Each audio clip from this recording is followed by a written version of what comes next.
Okay. I'd like to call to order the regular council meeting Monday, May 12th, 2025. Seconder. Councillor Reid and Councillor Whitesell.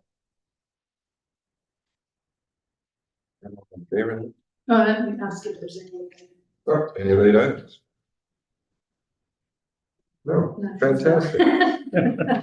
All right, all in favor?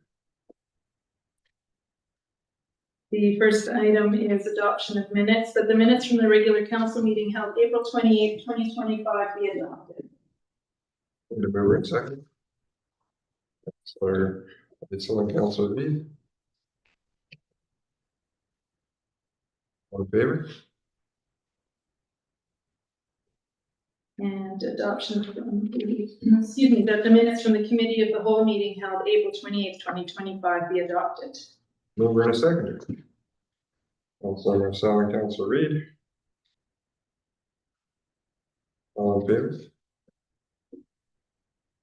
And the last set of minutes, that the minutes from the special council meeting held on May 5th, 2025 be adopted. Mover and a seconder. Councillor Marcel and Councillor Whitesell. All in favor? The next item is question period regarding items on the agenda. Does anyone have any questions? And then our first item is a presentation from Sergeant Jeff Witzke from the Columbia Valley Royal Canadian Mounted Police. Thank you. You want to stand up here? Sure, please. Apologize, I'm not in my regular attire. I guess this is my regular attire. But I have to carry on to Cranbrook for the evening, so I came in civilian clothing today. So thanks for having me. I'm just going to go over the quarterly report. So this is for the fourth quarter, this report, which is January, February, and March of this year. So I know we're already into May. So I will move forward what's been happening and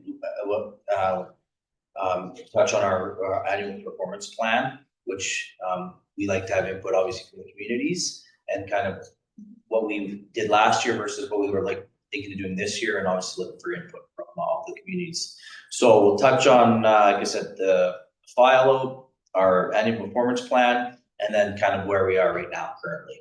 So as I said, this report is from January to March, where the detachment saw about 615 files, down from 703 at the same time last year. Just to go over our personnel status, typically when we're full strength, we're at 11 members. That's sergeant, 2 corporals, 8 constables. We also have 3 administrative staff and 1 victim service worker.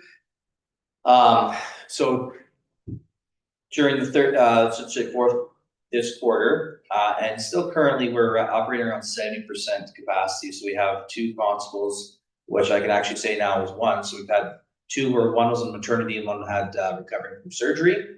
1 is back to work full time as of last week.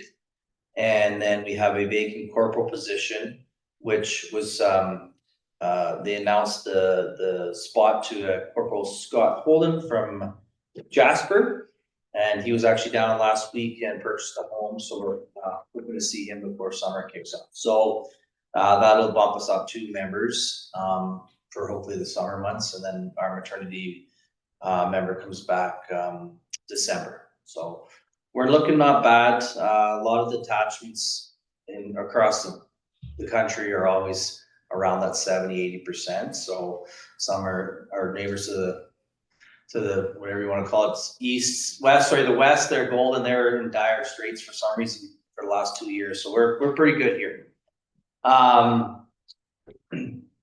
So just going over our priorities from last year, and then like I said, I'll touch on what we want to move towards. So last year we had the 3 was traffic safety, crime reduction, and community and police relations. So with traffic safety, the previous detachment commander was he was looking to get them out on the roads and doing more traffic, contacts, not necessarily traffic enforcement, but just being out and being visible, and making contacts with, drivers. So we were very similar. We've seen what between 60 and 80 contacts been made by our members, usually per month. So it's not bad.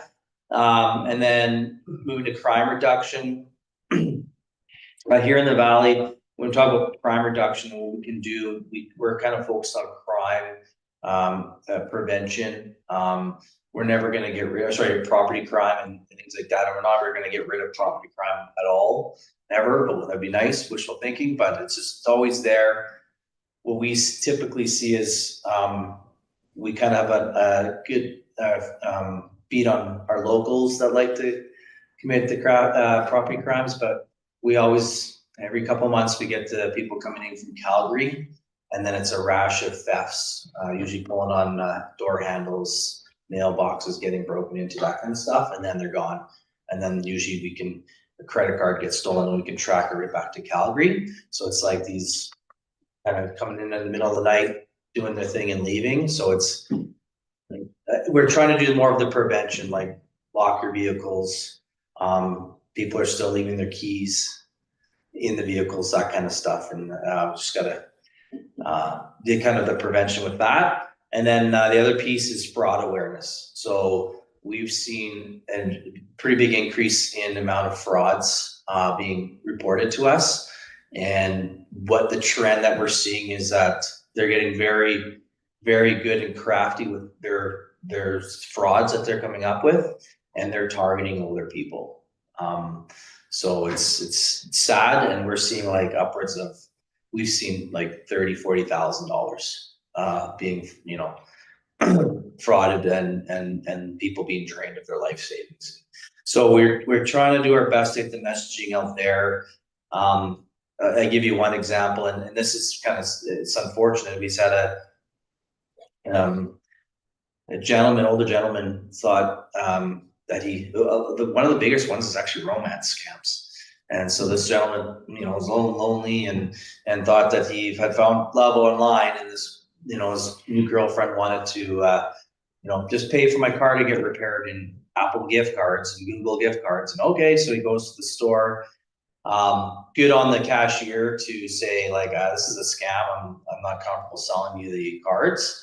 Calls us right away. We go and track him down. Hey, we sat with him for an hour. Like, this is a scam. You're like, stop it. And he was adamant that this is true love.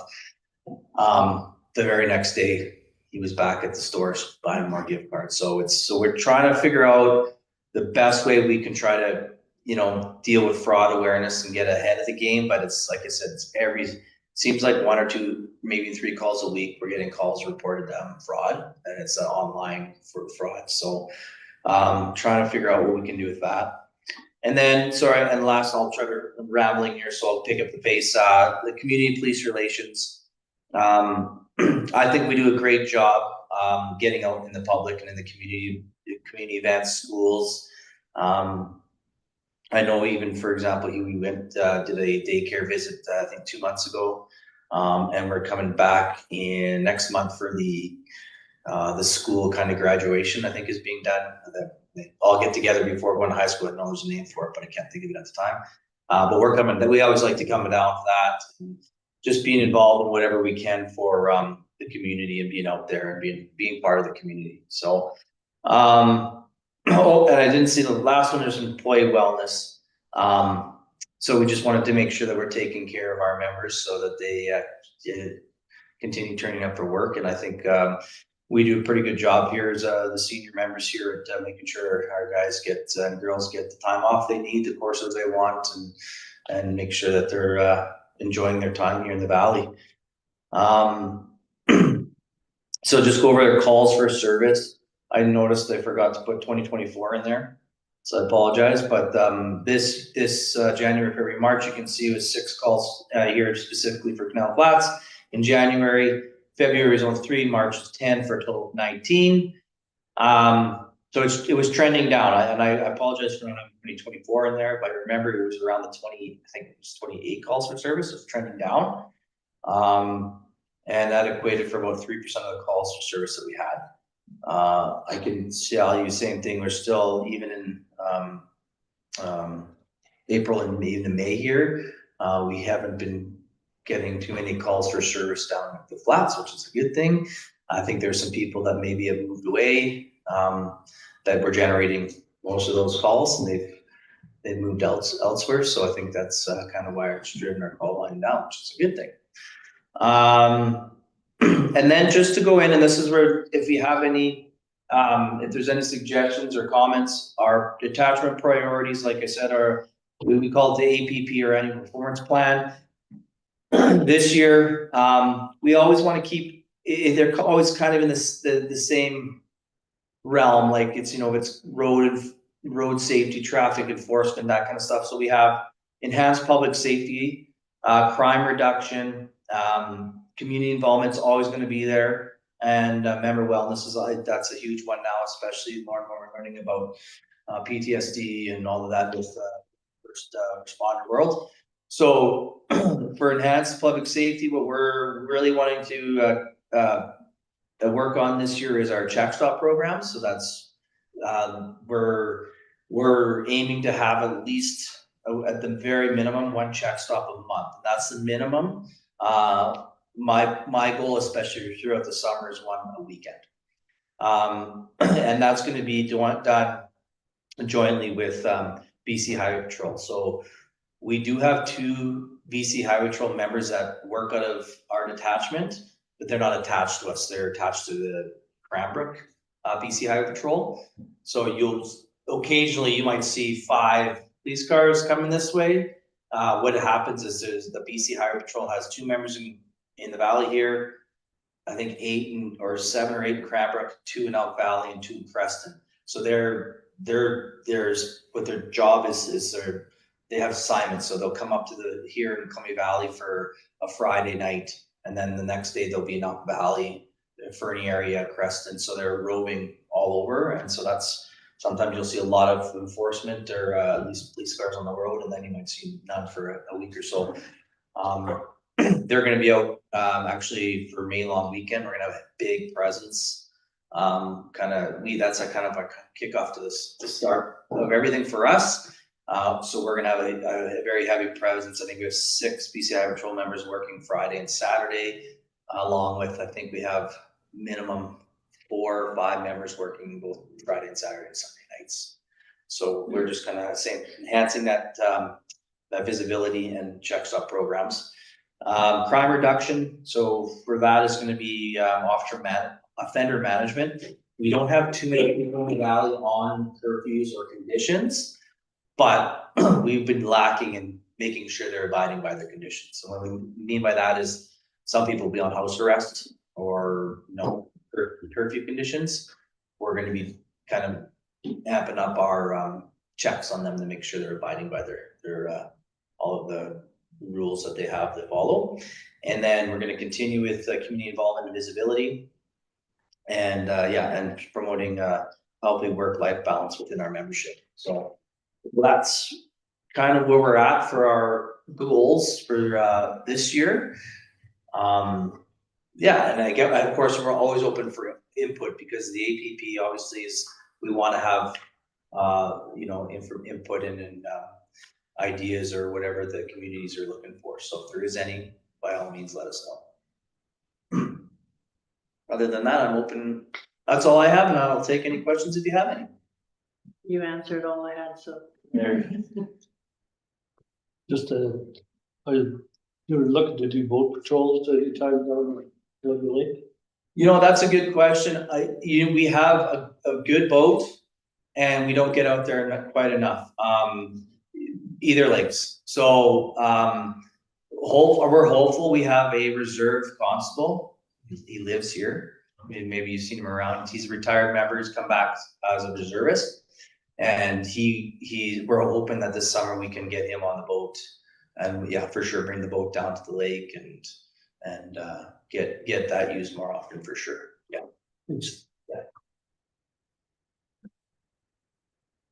More questions? Thanks, Sergeant Whiskey. Thank you. Appreciate your time. Absolutely. I just can't believe they're not fighting over the boat. That's right. I can't believe they're not fighting over the boat. Well, Over the boat. Well, you know what, we have to, and it makes sense, you have to take a boating course, operator's course. Yeah. And we have to have 2 members on the boat at all times. So, I mean, we can have like a conservation officer with us or vice versa, but that's what the tricky part is that we only have 11. Usually we have 2-3 working a day shift, 2-3 working a night shift, so that's 6 days off, so it's, people wanna. We live in such a beautiful place that on their days off, they don't wanna be working, even if it's playing on a boat, so. It's just it's tough getting 2 members that are free and clear to go out, that is what it is, but hopefully we can get at it more this summer for sure. You bet. All right, Thank you. thank you, everyone. Since you come, Thank you. Our next item is a request for a temporary road closure, that the temporary road closure of Beatty Avenue, so the Tamarack Avenue Lane to the Willow Park driveway, be approved for May 22nd, 2025, from 12:30 PM to 3 PM for the Martin Morajo Elementary School track meet.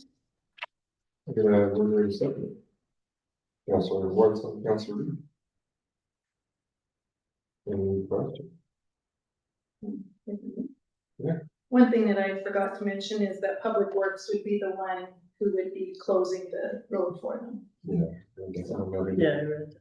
Oh, Their letter for me. sorry, yeah. That's okay. All in favor?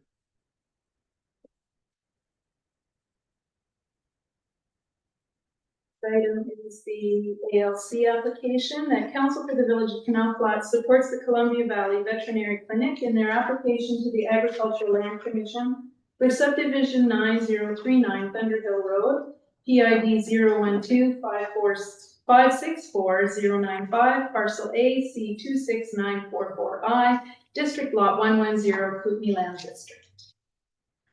I'm gonna move her in a second. Councilor Whitesell, Councilor Reed. Any comments or questions? Councilor Marcel. thank you. We're closing down the Bailey Groman Avenue. And that involves a certain amount of land, for the road and the right of ways along the road. If that land is sold, is that village's land? Is that, whose land is that? Which is actually shown as a Bailey Groman Avenue. I mean, right now it's a statutory right of way, so the right of way would be removed, I'm assuming. That might be a better question to ask Mr. Sturzer, but I think I'm correct. Thanks, Ms. Suknoff, through the mayor, back to Councilor Marcel.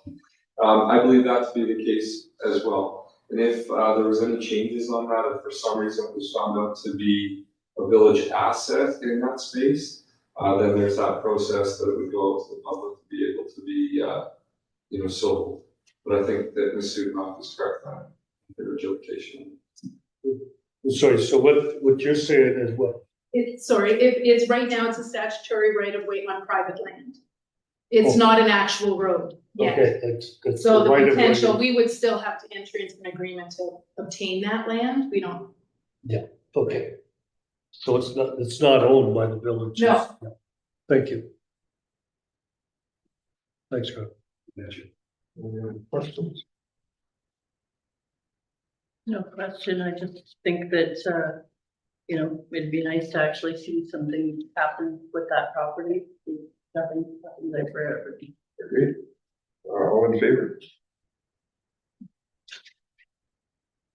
The next item are 2 bylaws, that Village of Canal Flats 2025-2029 financial plan bylaw number 285-2025 be adopted. Mover and seconder. Councilor Reed, Councilor Whitesell. Any discussion? No discussion. No discussion. Never mind. No discussion. Figured that out. All in favor? And the tax rates bylaw, that Village of Canal Flats 2025 tax rates bylaw number 286-2025 be adopted. I'm gonna move her in a second. Councilor Reed, Councilor Marcel. And all in favor? The last item is adjournment. Move we adjourn this regular council meeting. We're in second, Whiteson and Reed.